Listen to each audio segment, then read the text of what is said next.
नमस्कार दोस्तों, स्वागत है आपका हमारे YouTube चैनल पर।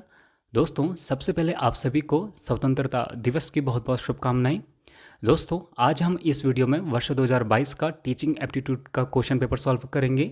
आप इससे अपने नंबर मिला लीजिएगा और जो नए विद्यार्थी हैं वो हमारे टेलीग्राम ग्रुप को भी ज्वाइन कर सकते हैं। डिस्क्रिप्शन बॉक्स में उसका लिंक दिया गया है, ठीक है। और एक ज़रूरी सूचना, जो विद्यार्थी पूछ रहे हैं कि गवर्नमेंट सीट के लिए कितने मार्क्स लाने ज़रूरी हैं, तो मैं उन्हें बता दूं, अगर आपके 140 प्लस मार्क्स आ रहे हैं तो आप गवर्नमेंट सीट की लाइन में हैं, ठीक है। 140 प्लस में आपको गवर्नमेंट सीट मिल जाएगी अगर पेपर 200 का है तो।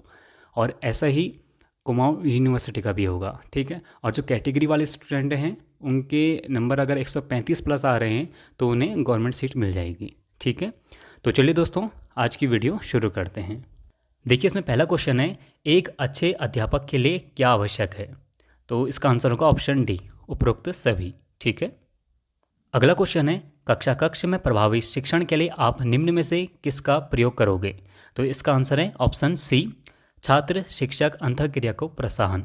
अगर आपने मेरी पुरानी वीडियोस देखी होंगी जो मैंने टीचिंग एप्टीट्यूड की डाली हुई हैं, तो उसमें मैंने जितने क्वेश्चन सॉल्व कराए थे उसके कॉन्सेप्ट बताए थे और उन्हीं कॉन्सेप्ट के आधार पर यहाँ क्वेश्चन पूछे गए हैं। अगर जिन विद्यार्थियों ने पेपर देखा होगा, वो वीडियोस देखी होंगी, तो उनके लिए ये टीचिंग एप्टीट्यूड बहुत ईजी रहा होगा।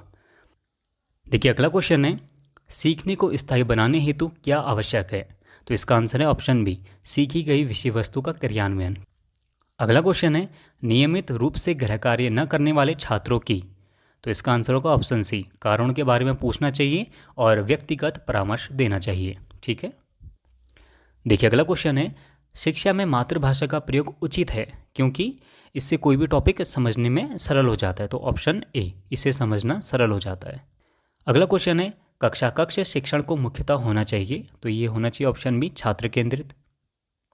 अगला क्वेश्चन है, यदि आपके विद्यार्थी पढ़ाई में रुचि नहीं ले रहे हैं तो आप क्या करेंगे? तो इसका आंसर होगा ऑप्शन सी, कारण की पहचान कर अपनी शिक्षण विधि में परिवर्तन करेंगे, ठीक है। अगला क्वेश्चन है, विद्यालय में कोई शिक्षण सहायक सामग्री उपलब्ध नहीं है, ऐसी परिस्थिति में शिक्षक के रूप में आप क्या करेंगे? तो इसका आंसर होगा ऑप्शन ए, विद्यार्थी की सहायता से उचित सहायक सामग्री विकसित करेंगे, ठीक है। अगला क्वेश्चन है, आप शिक्षक क्यों बनना चाहते हैं? तो इसका आंसर होना चाहिए ऑप्शन ए, शिक्षण में आपकी रुचि है, ठीक है। देखिए, अगला क्वेश्चन है, शिक्षक को विद्यालय से बाहर अपने व्यवहार का निर्धारण कैसे करना चाहिए? तो इसका आंसर होगा ऑप्शन बी, सजग और संयमित रहना चाहिए, ठीक है। देखिए, अगला क्वेश्चन है, राष्ट्रीय स्तर पर शिक्षा का प्रबंधन किया जाता है। तो ये किया जाता है ऑप्शन बी, एनसीटीई के द्वारा, ठीक है। एनसीटीई की स्थापना कब हुई थी? कभी क्वेश्चन आ गया तो 1973 में हुई थी। अगला क्वेश्चन है, उत्तर पुस्तिकाओं के मूल्यांकन में आप कैसा रुख अपनाएंगे? तो आपका रुख होना चाहिए ऑब्जेक्टिव, ठीक है, वस्तुनिष्ठ। देखिए, अगला क्वेश्चन है, निम्न में से कौन शिक्षण का सर्वोच्च लक्ष्य है? देखिए, यहाँ पर सर्वोच्च लक्ष्य पूछा है। वैसे चार के चारों ऑप्शन सही हैं, पर यहाँ सर्वोच्च प्राइमरी अगर हम लक्ष्य की तरफ जाएंगे तो इसका आंसर होगा ऑप्शन डी, व्यवहार में वांछनीय परिवर्तन लाना। अगला क्वेश्चन है, विद्यालय में किसका स्थान सर्वोच्च होता है? तो ये होता है ऑप्शन सी, प्रधानाचार्य का। अगला क्वेश्चन है, राज्य विश्वविद्यालयों में कुलाधिपति का कार्य प्रायः कौन करता है? तो ये करते हैं ऑप्शन सी, राज्य के राज्यपाल। देखिए, अगला क्वेश्चन है, किस संविधान संशोधन के द्वारा प्रारंभिक शिक्षा को बच्चों का मौलिक अधिकार बना दिया गया? ठीक है, जो आर्टिकल 21A जोड़ा गया था, ये कब जोड़ा गया था? 86वां संविधान संशोधन 2002 के द्वारा जोड़ा गया था, लेकिन यहाँ वो ऑप्शन नहीं है, तो ये क्वेश्चन डिलीट होना चाहिए, ठीक है। अगला क्वेश्चन है, निम्न में से कौन वैज्ञानिक विधि का गुण नहीं है? तो इसका आंसर होगा ऑप्शन डी, मूल्य उन्मुखी, ठीक है। देखिए, अगला क्वेश्चन है, धार्मिक शिक्षा पर सबसे अधिक बल कौन सी विचारधारा देती है? तो ये देती है ऑप्शन बी, आदर्शवाद, ठीक है। देखिए, जो ये वाद हैं इनके बारे में आप बीएड फर्स्ट सेमेस्टर में पढ़ेंगे। यहाँ इन्होंने ये पूछ लिया, लेकिन आदर्श से आप समझ सकते हैं, धार्मिक शिक्षा आप लगा सकते थे, ठीक है।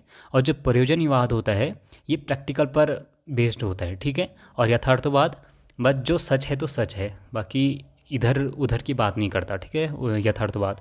और जो प्रकृतिवाद है ये कहता है कि बच्चा प्रकृति से सीखता है, ठीक है। अगला क्वेश्चन है, शिक्षण की दिशा कैसी नहीं होनी चाहिए? तो इसका आंसर होगा ऑप्शन बी, जटिल से सरल की ओर नहीं होनी चाहिए, ठीक है। सरल से जटिल की ओर होता है। अगला क्वेश्चन है, निम्न में से किस गुण को विद्यार्थियों में विकसित करना सर्वाधिक जरूरी है? तो यह ऑप्शन डी, मूल्य उन्मुखता। अगला क्वेश्चन है, क्षेत्रीय शिक्षा संस्थान का संचालन कौन करता है? तो ये करता है ऑप्शन ए एनसीईआरटी। देखिए अगला क्वेश्चन है, डंडे का प्रयोग न करने पर बच्चा बिगड़ जाता है, इस कथन के परिप्रेक्ष्य में आप क्या करेंगे? तो इसका आंसर होगा ऑप्शन डी, बच्चों को समझने की कोशिश करेंगे।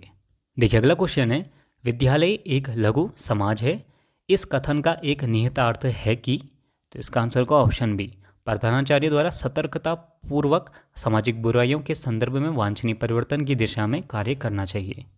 अगला क्वेश्चन है, आपकी राय में विद्यालय निर्देशन कार्यक्रम का प्रमुख उद्देश्य क्या होता है? ठीक है, जो ये स्कूल गाइडेंस प्रोग्राम चलते हैं तो इसका जो प्रमुख उद्देश्य है ऑप्शन सी, स्व मार्गदर्शन की योग्यता का विकास करना, ताकि बच्चा जो उसके सामने प्रॉब्लम्स आती हैं वो खुद उनको हैंडल कर सके। देखिए अगला क्वेश्चन है, एक छात्र के कक्षा में लगातार पिछड़ जाने पर आप क्या करना चाहोगे? तो आपको करना चाहिए ऑप्शन डी, छात्र को परामर्श प्रदान करेंगे। ठीक है। देखिए अगला क्वेश्चन है, यदि आप प्रधानाचार्य हैं, विद्यालय के कार्यक्रम में शिक्षक समय पर नहीं आता है तो आप क्या करेंगे? तो आप उस शिक्षक को कार्यक्रम के बाद मिलने को कहेंगे। ठीक है, ऑप्शन बी। अगला क्वेश्चन है, अच्छे शिक्षक वह हैं जो कि छात्रों को प्रेरित करते हैं, ठीक है, इंस्पायर करते हैं। देखिए अगला क्वेश्चन है, अनुशासनहीनता के निवारण हेतु किस उपाय का प्रयोग करना चाहिए? देखिए इसका आंसर होना चाहिए ऑप्शन सी, सुधारात्मक और निरोधात्मक। देखिए अगला क्वेश्चन है, निम्न में से नियमित शिक्षा में सम्मिलित नहीं किया जा सकता? ठीक है, नहीं पूछा है तो इसका आंसर होगा ऑप्शन सी, धर्म। अगला क्वेश्चन है, राष्ट्रीय शिक्षा दिवस प्रत्येक वर्ष मनाया जाता है, तो ये मनाया जाता है ऑप्शन बी, 11 नवंबर को। ठीक है, अब्दुल कलाम आज़ाद के जन्मदिन के अवसर पर। अगला क्वेश्चन है, नई शिक्षा नीति 2020 का प्रमुख उद्देश्य क्या है? जो इसका मुख्य उद्देश्य है वो है सबको समान शैक्षिक अवसर प्रदान करना। ठीक है। देखिए अगला क्वेश्चन है, नवोदय विद्यालय स्थापित किए गए हैं, तो ये किए गए ऑप्शन ए, ग्रामीण क्षेत्रों में अच्छी शिक्षा देने के लिए। ठीक है। देखिए जो नवोदय विद्यालय का कॉन्सेप्ट आया था, यह आया था 1986 में। ठीक है, और जो सर्व शिक्षा अभियान है वो आया था 2001 में। तो जो नवोदय विद्यालय इनका तो कॉन्सेप्ट ही पहले आया है, तो इसलिए इसका आंसर होगा ऑप्शन ए। ऐसे भी आप इसको निकाल सकते थे। ठीक है। अगला क्वेश्चन है, निम्नलिखित में से कौन विद्यालय प्रधानाचार्य अच्छे शैक्षणिक नेता के रूप में उभरेगा? तो ऐसा कौन सा प्रधानाचार्य होगा जो अच्छे शैक्षणिक नेता के रूप में उभरेगा, यहाँ पूछ रहा है, तो इसका आंसर होगा ऑप्शन डी, एक शिक्षक जिसका कक्षा परीक्षा फल उत्तम रहा हो, कठिन कार्य करने के साथ विद्यार्थियों एवं शिक्षकों के बीच हमेशा लोकप्रिय रहा हो। ठीक है। देखिए अगला क्वेश्चन है, शाला दर्पण परियोजना का संबंध किससे है? तो यह है ऑप्शन ए, केंद्रीय विद्यालयों से। देखिए अगला क्वेश्चन है, लीथ हायर के अनुसार संप्रेषण के मूल कार्यों को बांटा जा सकता है, तो ये बांटा जाता है ऑप्शन सी, 4 भागों में। ठीक है। देखिए जो ये क्वेश्चन है ये बहुत डीप क्वेश्चन है, पता नहीं ये टीचिंग एप्टीट्यूड में क्यों पूछ लिया गया है, क्योंकि ये लेक्चरर के स्क्रीनिंग परीक्षा में पूछा गया था। अगला क्वेश्चन है, शिक्षण सहायक सामग्री किस उपागम से संबंधित है? तो यह है ऑप्शन डी, बहु इंद्रिय उपागम। ठीक है। अगला क्वेश्चन है, डिजिटल इंडिया प्रोग्राम के अंतर्गत कितने क्षेत्र सम्मिलित किए गए हैं? तो ये किए गए हैं ऑप्शन ए, 9 क्षेत्र। ठीक है। अगला क्वेश्चन है, कंप्यूटर सह अनुदेशन द्वारा किस क्षेत्र में अधिगम नहीं होता है? तो ये नहीं होता ऑप्शन सी, भावनात्मक क्षेत्र में। देखिए अगला क्वेश्चन है, निम्नांकित कथनों में कौन सा सत्य है? तो इसका जो ऑप्शन बी है, शिक्षक प्रशिक्षित किए जा सकते हैं, बिल्कुल सही है। और ऑप्शन सी, शिक्षण एक कला है, ये भी सही है। ठीक है। लेकिन जो इसका ऑप्शन ए है, शिक्षक जन्मजात होते हैं, तो ये गलत है। ठीक है। तो ये गलत है तो ऑप्शन डी भी गलत होगा, तो ये क्वेश्चन ही गलत पूछा गया है। ठीक है। यहाँ पर होना चाहिए था निम्नांकित कथनों में से कौन सा सत्य नहीं है, तब इसका आंसर होता ऑप्शन ए। देखिए अगला क्वेश्चन है, अपने विद्यार्थियों में स्व अनुशासन विकसित करने के लिए आप क्या करेंगे? तो आपको क्या करना चाहिए? ऑप्शन बी, उन्हें अच्छे आचरण के नियमों से जागृत कराएंगे। ठीक है। अगला क्वेश्चन है, आपकी राय में विद्यालय में अनुशासन किस प्रकार स्थापित किया जाना चाहिए? तो इसका आंसर होना चाहिए ऑप्शन बी, जिम्मेदारी देकर। ठीक है। अगला क्वेश्चन है, विद्यालय गतिविधियों के प्रबंधन का मुख्य रूप से उत्तरदायित्व किसका होता है? तो ये होता है ऑप्शन बी, प्रधानाचार्य का। अगला क्वेश्चन है, छात्र की अनुशासनहीनता से निपटने के लिए निम्न में से किस आयाम का सबसे कम अनुपालन किया जाना चाहिए? तो इसका आंसर होगा ऑप्शन ए, प्रतिकारी आयाम, मतलब कि जो पनिशमेंट देते हैं तो ये कम से कम होनी चाहिए। देखिए अगला क्वेश्चन है, शिक्षण प्रक्रिया में तकनीकी के प्रयोग का क्या औचित्य है? तो शिक्षण प्रक्रिया में तकनीक का प्रयोग क्यों किया जाता है? ऑप्शन ए, शिक्षण को अधिक प्रभावी बनाने के लिए। ठीक है। अगला क्वेश्चन है, पाठ्यक्रम सहगामी क्रियाकलापों के आयोजन का प्रमुख उद्देश्य क्या होना चाहिए? तो ये होना चाहिए ऑप्शन ए, छात्रों का सर्वांगीण विकास करना। देखिए अगला क्वेश्चन है, शिक्षकों को क्रियात्मक अनुसंधान में दक्ष होना चाहिए क्योंकि यह उनको वास्तविक कक्षा कक्ष समस्याओं को हल करने में सहायता देती है। ठीक है।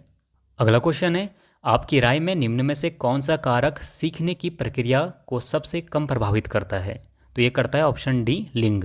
ठीक है।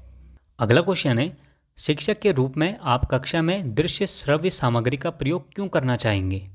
तो ये करना चाहिए ऑप्शन डी, शिक्षण को प्रभावशाली बनाने के लिए। ठीक है। देखिए अगला क्वेश्चन है, आपकी राय में निम्न में से कौन सा प्रभावी शिक्षण हेतु प्रभावशाली है? तो ये है ऑप्शन बी, शिक्षण योग्यता। ठीक है, टीचिंग एबिलिटी। देखिए लास्ट क्वेश्चन है, एक सफल शिक्षक बनने के लिए आप किसे सबसे अधिक महत्वपूर्ण समझते हैं? तो इसका आंसर होना चाहिए ऑप्शन ए, निरंतर ज्ञान और कौशल में वृद्धि। ठीक है। तो दोस्तों ये थे 50 क्वेश्चन। आप मुझे कमेंट बॉक्स में बताइए कि आपके कितने क्वेश्चन सही हो रहे हैं। तो दोस्तों आज के लिए बस इतना ही। मिलते हैं अगली वीडियो में। हमसे जुड़ने के लिए थैंक यू सो मच।